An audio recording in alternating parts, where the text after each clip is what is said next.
Hi.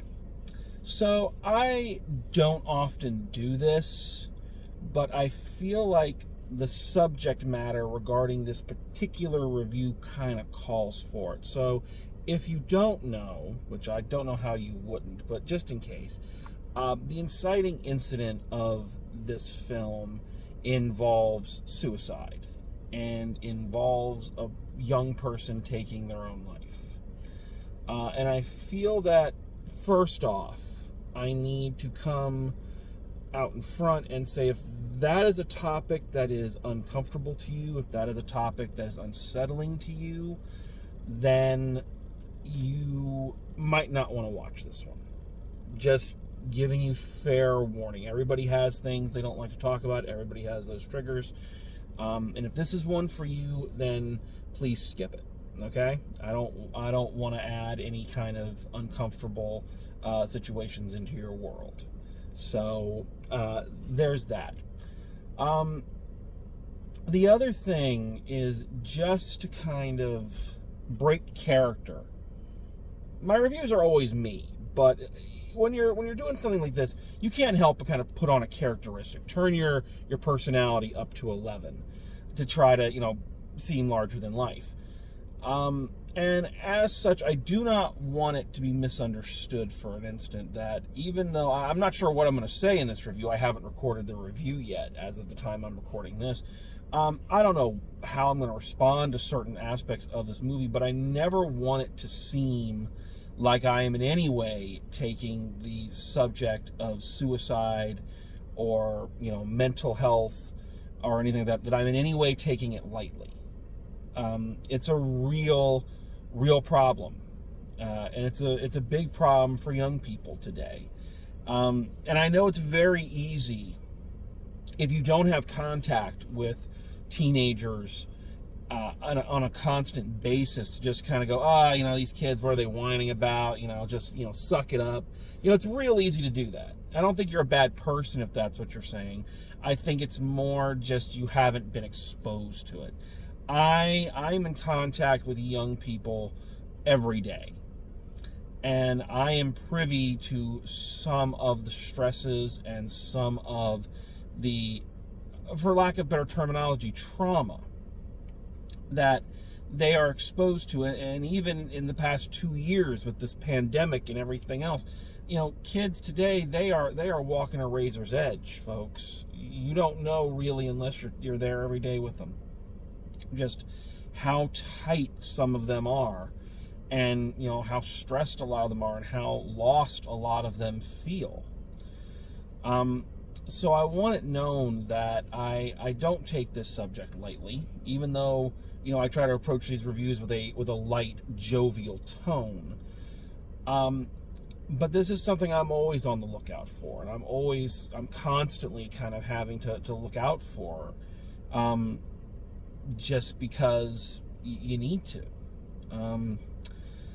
So I guess what I really want to say here before I get into this review is that if you're out there, if you're someone watching this video, maybe you fell on it by accident, maybe it came up when you were searching for this title or something. Whatever the case, if you're watching this and you are someone who is feeling the way characters in this film have felt, if you are someone who is in distress, and you are someone who is in pain, one of the worst parts of that is that feeling that you're alone, and that feeling that you're the only person in the world who feels that way. And more on top of that, the feeling that nobody cares. There's no worse feeling than feeling that you're alone and no one cares. Believe me. And what I want to say is that if this is you, the first thing I want you to know is you are not alone. You are not. There are so many other people who have felt this way, who do feel this way. You are not alone in the world. And there are people who care. Maybe they need to know that you're feeling this way so they can show you that they care. It's very easy for us to become very complacent in life and forget to tell people simple things like we care. And I'm here to tell you, you are cared about. You are loved. You are important. And if, God forbid, if you, in the back of your head or in the front of it or wherever, there is a thought of taking that ultimate action that happens in this film, I'm here to plead with you. I'm here to beg you. Don't. Please don't go down that road. Please don't. People care about you. People love you. You may not know that they love you. You may not know that people care about you, but they do. And reach out. Reach out for help. I'm going to include some help numbers and some suicide prevention sites in the description here. If you are feeling this way, please reach out. We want you here. We need you here. You might not believe it, but it's the truth. The world is scary, and the world is hard, and it's very easy to get lost in that. Believe me, I've been there, folks. I'm not just saying this out of nowhere. I've felt just really bad in life, believe me. But if you give up, then you negate the chance that things are going to get better, and they can. And you are needed, you are loved, you are worth it. You are worth saving. I'm here to tell you, you are worth saving. So, if you are in distress, I beg you, before you take that ultimate step, reach out. People are there to help. People want to help. And more than that, you deserve to be helped. And you deserve to be here. So, that is my public service announcement. So, with that, let's take a look at this little film.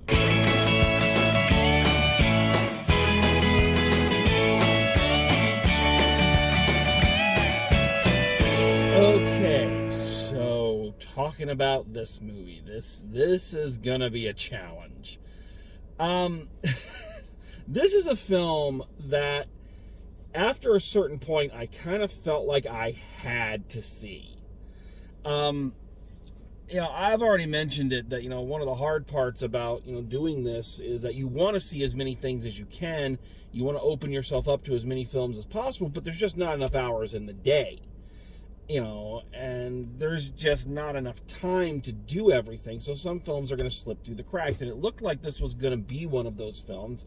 I had an interest in it, but I wasn't, driven to see it kind of like I have been some of the other things that I've reviewed recently. But what kind of flipped the switch for me, what made me decide, no, this is a movie I need to go take a look at and review, is the fact that I have not seen a movie that has invited this much venom in quite some time. It has been a while, folks. It seems like shortly after this movie came out, the video essayists on YouTube have just had a field day. I've scrolled past so many videos, hour-long dissections describing why this movie is an utter failure and the biggest disaster of the year and a bomb of an adaptation. I have not seen a movie garner this much anger from people since Batman v Superman, the first year I was reviewing. That's the whole reason I went and saw that one, because after a while you just go, well, I've got to see this. I've got to see what is going on in this movie. And now that I've seen it, I am not sure where to start. there is so much to unpack with this movie. I want to say before I go into this that, number one, I never watched any of those videos that I just mentioned. I probably will now, and maybe I should have before I started this video, just to see what points people were making, but I didn't want to be influenced by that. I didn't want to watch those before watching the movie. Likewise, I have never seen the stage show. I've never heard any of the music prior to this. I am a complete novice to this story and this play and this musical.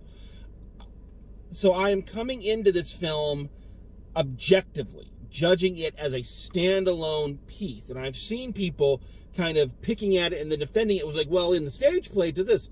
Well, that's great. If in the stage play they did this and it was different, that's wonderful. But it doesn't change the fact that that's not the product we're presented here. It's like saying, oh, they left this part out of the movie when they took it from the book and made it into a movie. That's great. Maybe that gives us more details as to what's going on in the characters, but they left it out of the movie, so it's not canon there. So you can't judge that. So I'm going to come at this as objectively as I can. And objectively speaking, this movie is uncomfortable. And I don't just mean in the terms of the subject matter. I mean, watching it makes me physically uncomfortable. So, before we get into that, let's make sure we're all on the same field here, and let's make sure we all know what we're talking about. So, in case you are like me and had not heard of this film or this play until the trailer hit, here's what's going on. So our Evan Hansen of the title is a loner, a kid with no friends. He's on all sorts of medication. He's in therapy, blah, blah, blah. And as part of his therapy, his therapist asked him to write a letter to himself in the morning to kind of be a pep talk about all the things that he's afraid of or all the things that are going to go right. He does this at school. He prints it out. The letter is intercepted by this kid named Connor, who is like just the school, I don't know what you'd call him, the school loner, whatever. And Connor takes off with Evan Hansen's letter. Later it's revealed that Connor has taken his own life, and they found the letter Evan Hansen wrote to himself on him, and they mistake it for his suicide note. And they believe, his parents, Connor's parents, believe that their son and Evan Hansen were the best of friends. And at first, to kind of help ease their pain, he goes along with it, and then it steadily builds and builds and builds, where he becomes a sensation, and everybody knows him, and he's got friends, and it's this riding high on this pack of lies. And that rhymes, and you know it rhymes. And yeah, and it's a musical too. Watching this movie, I am reminded of so many other films and so many other things, and none of them in a positive way. So I'm going to be comparing this film to a lot of other things as I go along, so please be aware of that. But you know what I find the most ironic about this movie is that just prior to watching it, like literally right before turning it on, I was watching an episode of Family Guy. And in that episode, they were trying to get Peter to abandon his love of the 1980s, and specifically of 80s comedies, because the 80s comedies are very problematic these days. A lot of the stuff in them, a lot of the jokes and things of that nature are just not acceptable now. And it's not a question of, everything's got to be woke and blah, blah, blah. It is a question of going back and watching something and seeing the issues in it and just going, ooh. And I've had that experience watching 80s movies. I love a lot of 80s movies, but you can't get past the fact that even though there's stuff in them that's really good, that a lot of them have very problematic issues, and they're cringeworthy in some cases. At best, they're kind of like, oh, that's unfortunate. And at worst, they're like, oh, God, oh, God. why I'm going off on this mini tangent is because that is what this movie feels like. This movie feels like an 80s movie, but not in, tone or anything like that. But it feels like there are good things going on in this film. But the entirety of it is just covered in this icky feeling. The whole movie just has an ick factor to it. The amount of stuff that our main hero gets away with, all on account of these lies that he is telling, is just, it's horrendous. It is, and you feel for him at first because you understand you're in a no-win situation. You're about to tell people who just lost their kid and who are looking for an explanation and looking for something to hold on to that, no, I'm sorry, I'm not that. So you feel for him. But there is a point where this just gets carried away and he is just riding the wave of it and just enjoying the celebrity that it brings him. And everything they do in this is, and a lot of it is done very tongue-in-cheek, and there are moments that I want to like because they're clever, the songs are clever, the blocking is good, the directing is good, the charm is there. There are moments in this I want to like. I really, really, really want to like. But it is just covered with this uncomfortable wool sweater that is just making you itch the entire time. Okay, prime example. So, after going to dinner with Connor's family to kind of, ease their pain, you'd think a thinking person would have said, okay, we're done here. No, Evan Hansen decides to take this a step further, have his cousin, I think it's his cousin, they never say what the family relationship is between him and this kid, but let's just say his cousin. Have his cousin create a false email account and counterfeit emails that he and Connor supposedly sent to each other. They do this in the form of a jaunty musical number where they're writing and the actor playing Connor is walking through the hall and dancing and singing and and is doing this great little dance. Oh, what great friends we are, and oh, how happy. And, of course, they're going, oh, ha, ha, they think you're gay, and we're going to make gay jokes, ha, ha, ha. Oh, wait, don't do that. Oh, and it's just very jovial. It's just very lighthearted. The music's really upbeat. The lyrics are really clever. It's really well edited, in and out, in and out. So it's a very enjoyable moment, in theory. Until you realize, or just never forgot, that they are creating a false image of this dead kid. And not just like he died in an accident. This is a person who took their own life, and you are using him for comedy. I'm sorry. No matter how clever you are, no matter how good the song is, no matter how clever your direction, you can't erase that. And that kind of thing happens throughout the entire movie.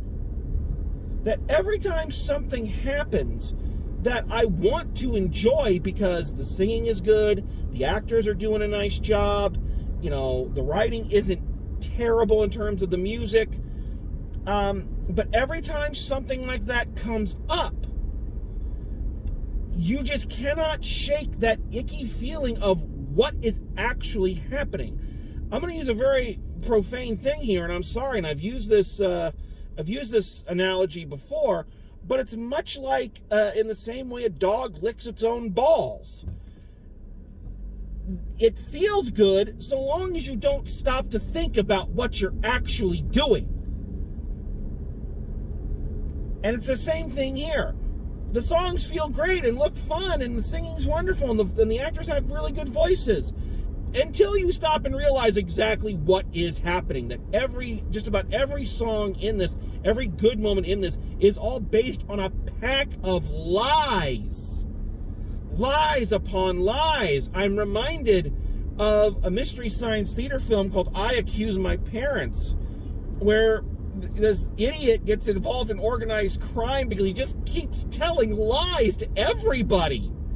Just more lies and upon lies, and it's, oh God. And when you think that at the center of it is a person who took their own life because he was so angry and so depressed, and so for reasons I'm sure the character didn't even know, and we're just using him as our little pawn.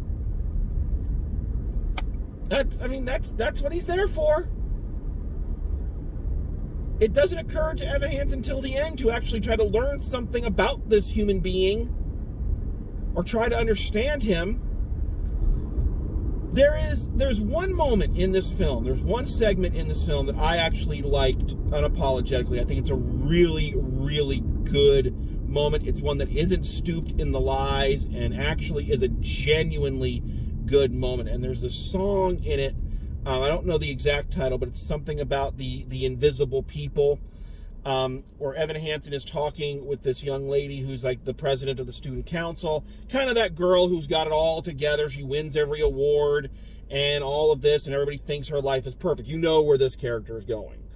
And she's telling him that just because someone doesn't show it on the outside, it doesn't mean that they're not really suffering on the inside. And as she's singing the song about this, they are retracing the very first day of school from the opening number, which we saw from Evan's point of view, from her point of view, that she's walking through the halls just like he is. She is unhappy. She is filled with anxiety. She's depressed. She walks into the pep rally. She sits down, and then she puts on her mask and goes, go Bobcats! And she's in character. I think that was a genuinely good moment. Genuinely good moment. I will not criticize that segment.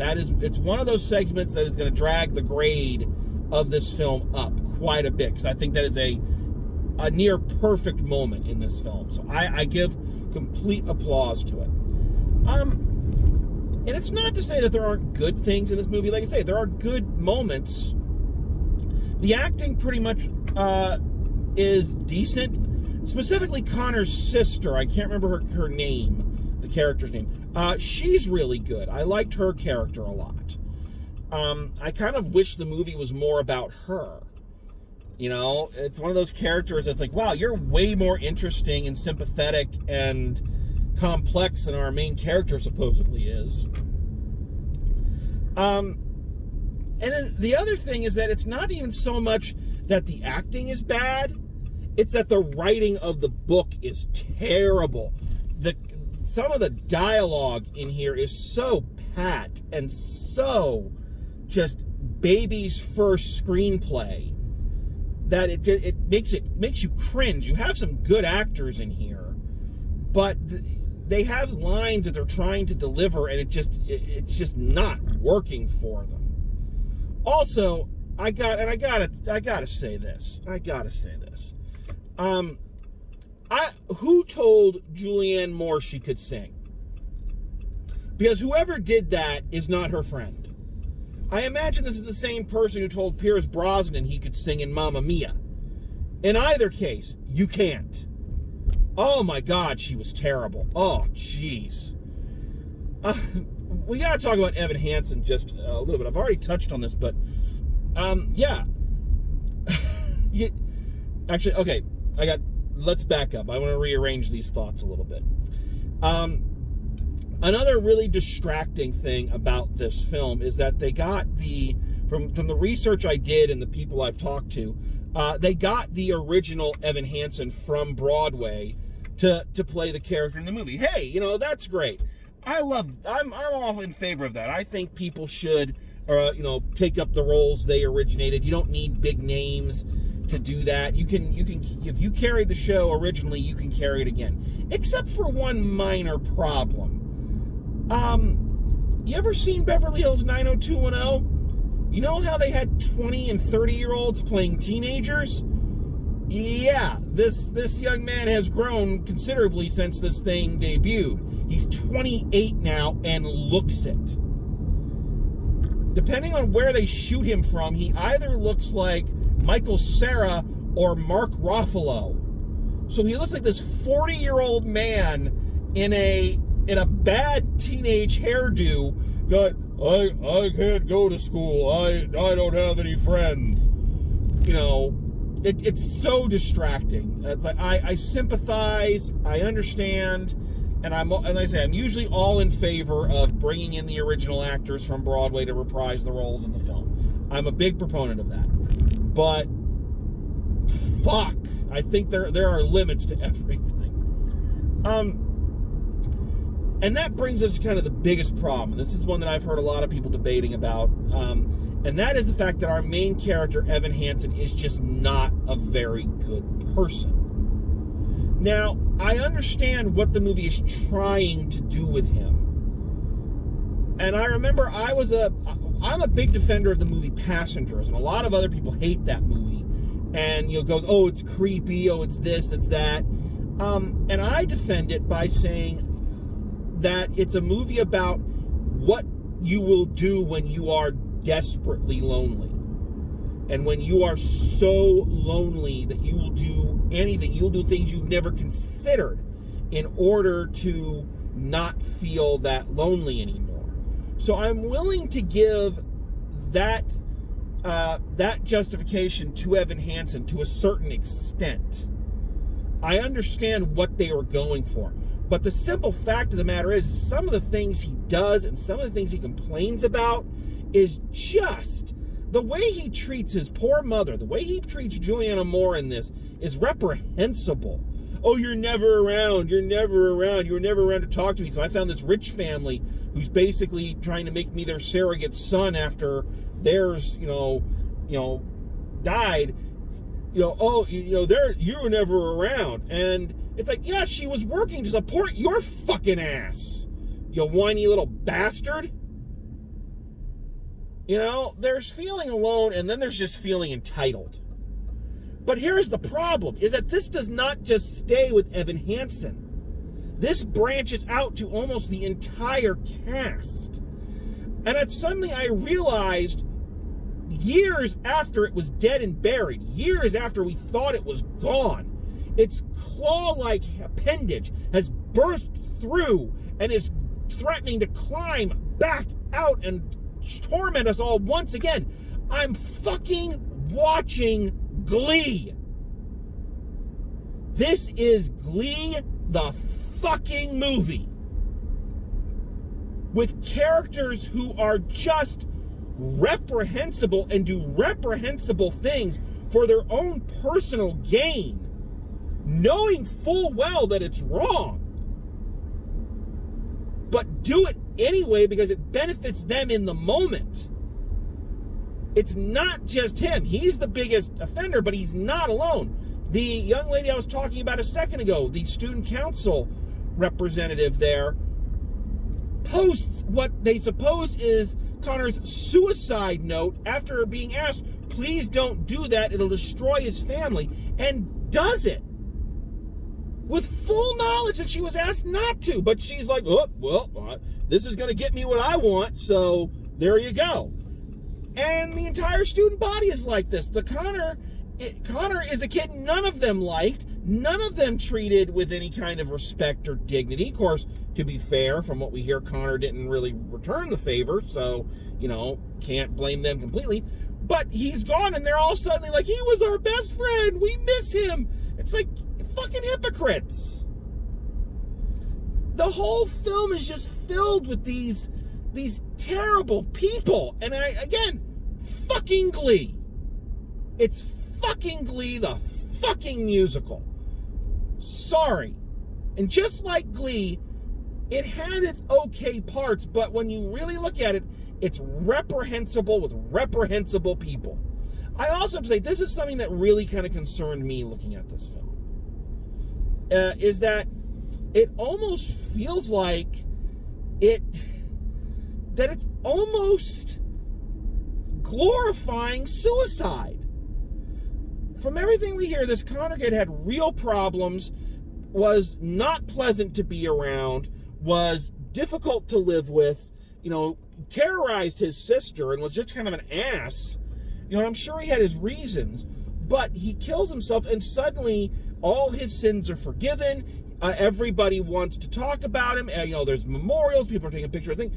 It's basically saying that if you do this, you're going to get all this attention, which is something we try to get people to not do.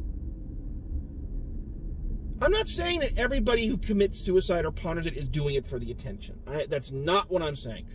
But I am saying that there is that voice inside of you that has that theory of, once I'm gone, everyone will be sorry. It's the if I die young syndrome. If you heard that awful country song, which is basically, I'm surprised it's not in this movie because it fits the motif perfectly of, if I die young, everyone's going to be so sad and they're going to think about how brilliant I was and how wonderful I am. That's what this movie does to suicide. It's not until the very end that they actually try to uncover who this person is and maybe what was the cause of his issues.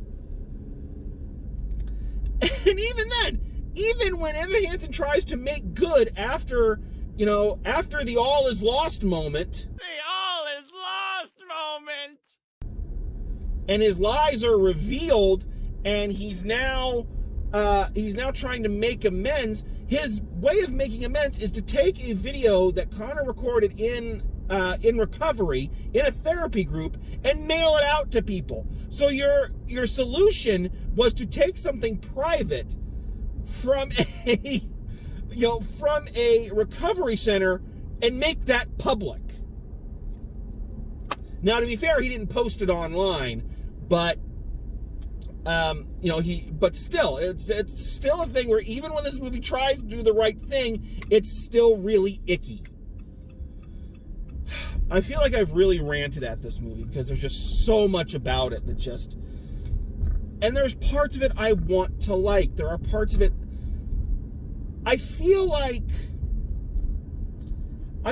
this movie's heart is in the right place. I really do. I really feel like it's trying, and it wants to be that thing of, through its music, and which the music, I haven't really talked about. The music's okay. I know it's from the guys who did the Greatest Showman. This is nowhere near The Greatest Showman, though the big centerpiece song is definitely another attempt to make the This Is Me lightning strike twice. I'm assuming this musical was before that movie, but it's hard to tell. Because it's This Is Me's annoying little brother. It's not as good, but you can kind of see the same DNA in it. Not that there's anything against little brother, sorry. But anyway, I feel like this movie is really trying to say something about being alone, and you're not alone, and reach out for help, and your voice is important. It's trying. I truly believe that it is coming from a genuine place. Once again, a lot like Glee was. Glee was trying, I feel, to come from a good place. Voice of the voiceless kind of thing. Its heart is in the right place. I just don't know where the fuck its head is at half the time. And that is the best I can say about this. So, final grade for Dear Evan Hansen. I'm going to be more generous than a lot of other people. And I'm going to go a C-. And even that I feel guilty about. I feel like this should be lower. I feel like I'm being way too generous. But what's saving it is the direction is fairly good. The heart is there. It's trying. Again, I think the sister character was the best one, and the actor did a really great job. I feel she is kind of what's pushing this movie up further. I also like that it didn't take the easy way out after the all is lost moment.